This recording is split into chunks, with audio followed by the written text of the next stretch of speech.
sent from up above. You know you make my world light up.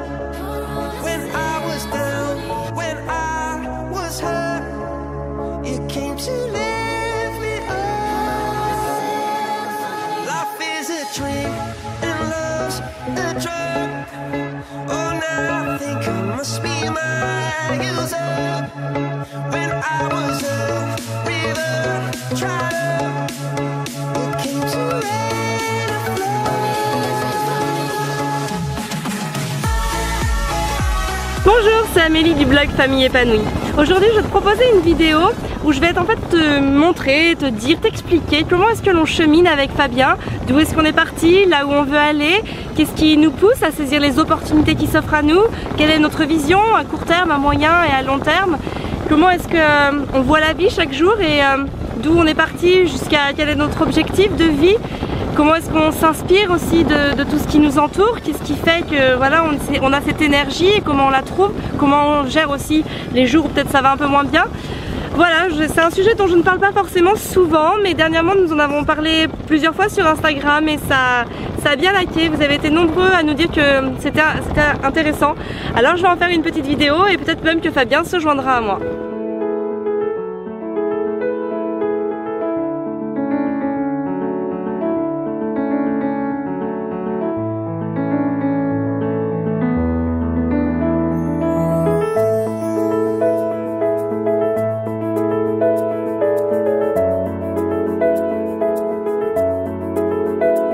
Le premier point, c'est de savoir mesurer les risques et surtout savoir les prendre. Si on veut passer sa vie à un stade supérieur, si tu as envie de faire de nouvelles choses, si tu as envie d'être heureux, il faut que tu fasses des choses qui sont hors du commun. Si tu fais des choses comme tout le monde, tu auras les mêmes résultats que tout le monde et tu auras, on va dire, la qualité de vie ou le bonheur de vie, je sais pas comment on peut appeler ça, la même chose que tout le monde. Est-ce que tu penses que la plupart des gens sont heureux dans leur vie? Si tu penses que oui, eh bien fais la même chose qu'eux. Si tu penses que tu peux en aller encore plus loin, eh bien il faut faire des choses différentes. Et pour faire des choses différentes, il faut savoir prendre des risques. Il faut sortir de sa zone de confort. Nous, notre vie, on l'a construite il y a quelques années maintenant.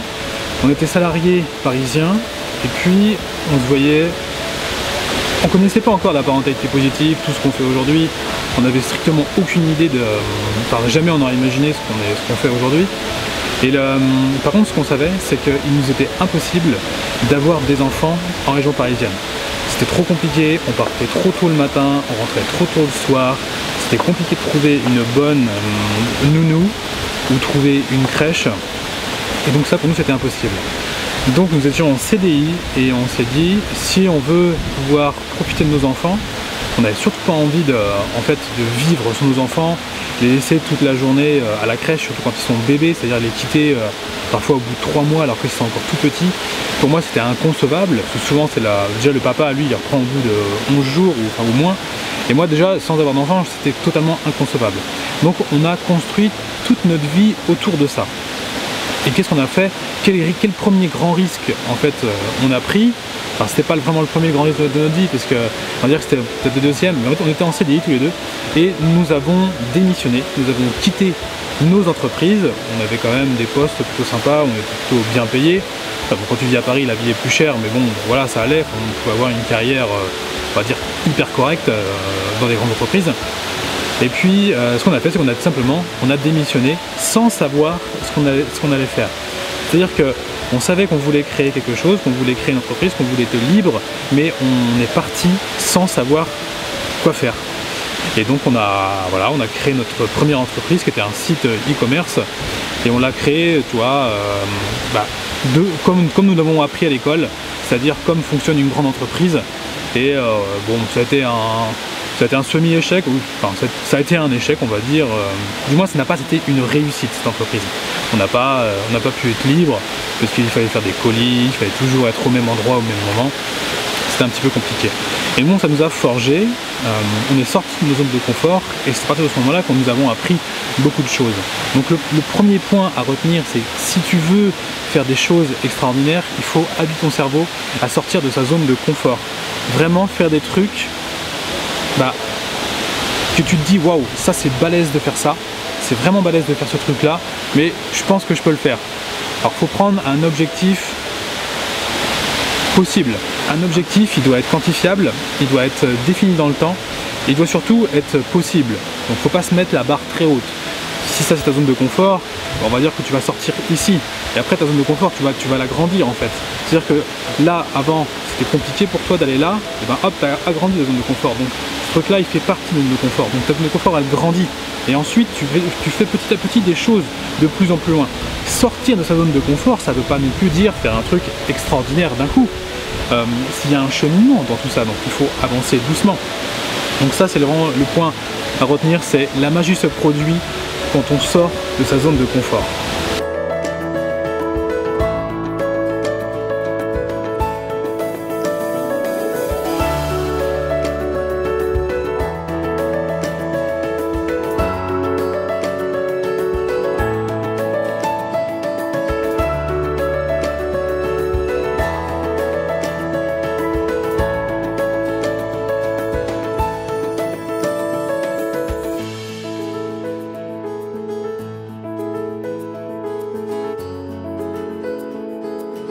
La deuxième chose, c'est chercher la bonne source d'inspiration, les bonnes sources d'inspiration et les trouver. En fait, on a de toute façon besoin d'être inspiré par des choses, par des gens, par des situations qui vont nous élever à nous-mêmes.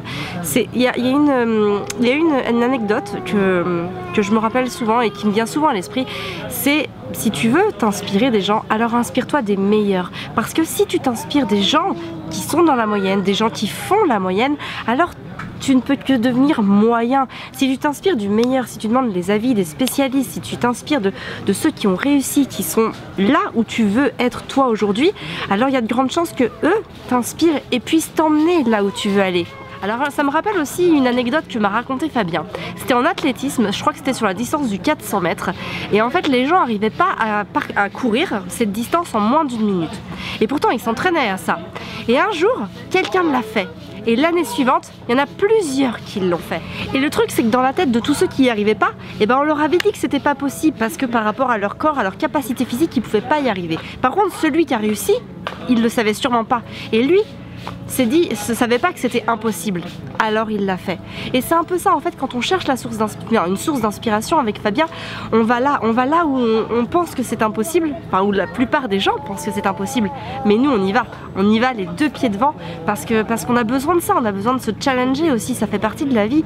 Et ce qui nous inspire aussi beaucoup, c'est tous ces personnages de l'histoire qui ont fait soit des grandes choses ou du moins qui sont sortis de leur zone de confort, qui se sont battus contre certaines idées, qui ont réussi à imposer quelque chose. Et ça nous inspire énormément parce que tous ces gens-là, leur dénominateur commun, c'est de ne pas avoir vu les échecs comme des échecs, ne pas avoir vu les difficultés comme des difficultés. Ce sont des gens, ils ne se sont jamais posés en victime par exemple. Ils se sont pas des victimes de la vie et pourtant la vie n'a pas été facile avec eux. Moi je pense notamment à Louis XIV. C'est un personnage qui souvent m'inspire par son parcours parce que ce gars-là, il vivait dans l'insalubrité. Il faut savoir qu'aujourd'hui on a un niveau et un confort de vie qui est bien plus élevé par rapport à celui de Louis XIV, même s'il vivait dans un palace en or. Et il a vécu énormément de choses très très dures dans sa vie. Il a vu mourir ses enfants, ses petits-enfants, il a été très malade et pourtant il a réussi à faire rayonner la France. Il a laissé un patrimoine historique qui est tel qu'aujourd'hui la France elle est ce qu'elle est dans l'Europe. Et voilà, et ce gars-là, il s'est jamais posé en victime, il a avancé, il a construit son histoire, il a construit sa route, il a vécu coûte que coûte. Et voilà, et des histoires comme ça, j'en ai plein qui m'ont inspiré, beaucoup de personnages historiques, mais aussi des contemporains qui ont marqué leur histoire d'une autre manière. Et je trouve que voilà, quand on suit ces gens-là, quand on s'inspire de leur parcours, quand on voit ce qu'ils ont fait, de la manière où ils se sont fait évoluer par eux-mêmes, c'est très intéressant. Et je trouve que voilà, plus tu vas t'inspirer des gens qui sont là où tu veux être, plus tu réussiras à aller là où tu veux.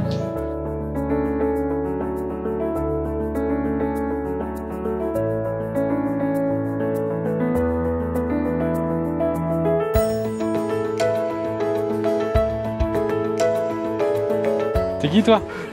Je suis Robinson Crusoe. Ah ouais? Et si ce soir je dois construire ma cabane, c'est dans cet arbre. Cet arbre là. Eh ben on est pas mal là. Bah y a la mer.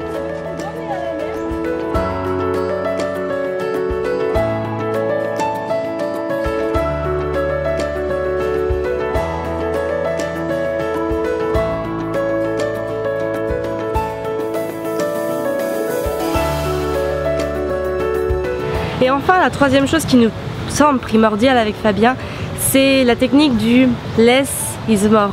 C'est-à-dire moins pour plus.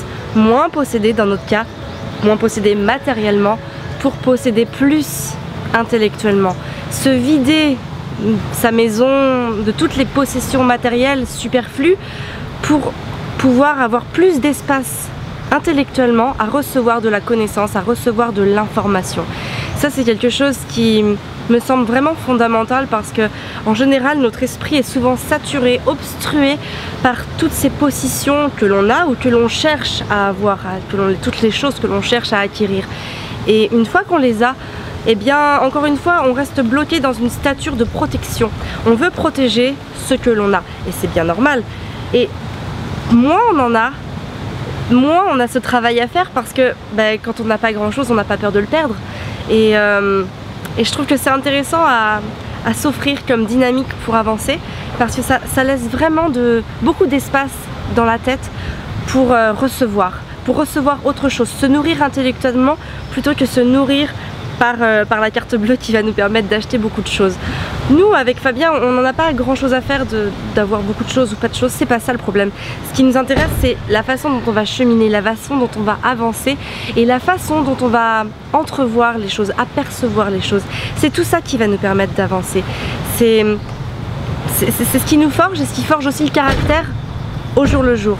Et c'est un long cheminement. Nous avons commencé il y a longtemps, on a commencé avec la naissance d'Arthur et le cheminement est loin d'être terminé. Il nous reste encore beaucoup de zones à faire, beaucoup de travail à faire, beaucoup d'informations à connaître. De toute façon, on n'aura pas assez d'une vie pour savoir tout ce que nous aimerions savoir.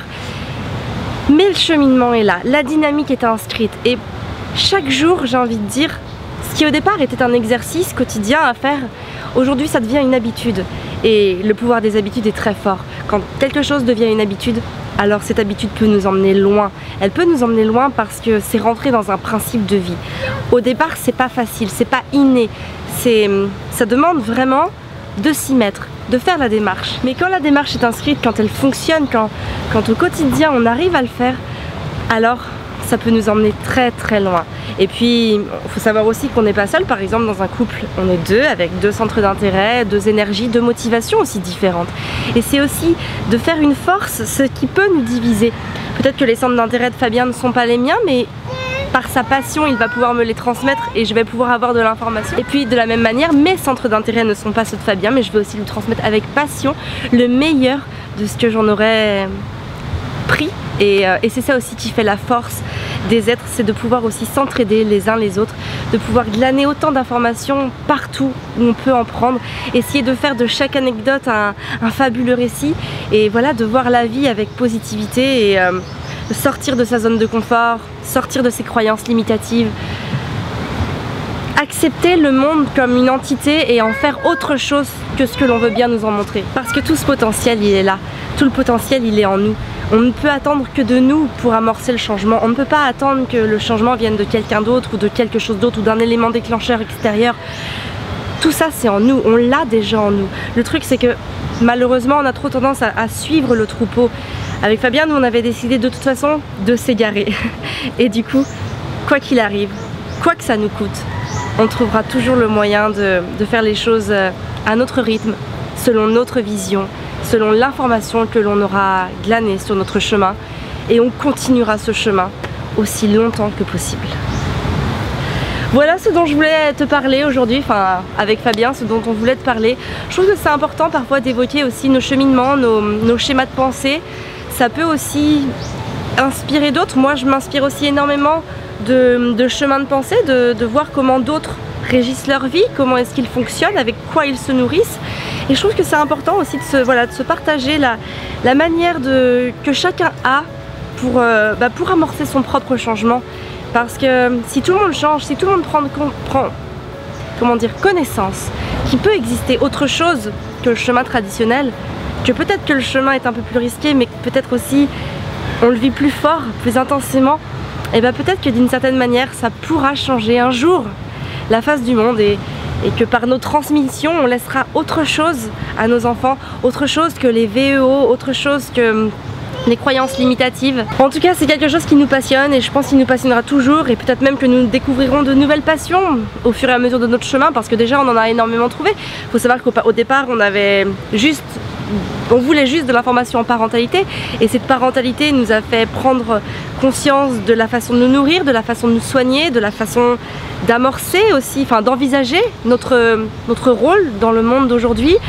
Ça nous a permis aussi d'acquérir des notions de développement personnel et bref, ça a changé beaucoup de choses, ça a changé tellement que aujourd'hui je suis complètement différente d'il y a 5 ans et j'ai beaucoup plus grandi ces 5 dernières années que ces 34 précédentes, enfin que les 30 avant. Et je pense que voilà, le chemin est loin d'être terminé. En tout cas, je veux pas qu'il se termine, je veux qu'il continue énormément. J'aurais probablement pas assez de toute ma vie pour connaître ce que j'aimerais connaître. Mais voilà, c'est aussi un défi quotidien de me dire que chaque jour, je peux accéder un peu plus à moi-même et un peu plus à ce que je veux.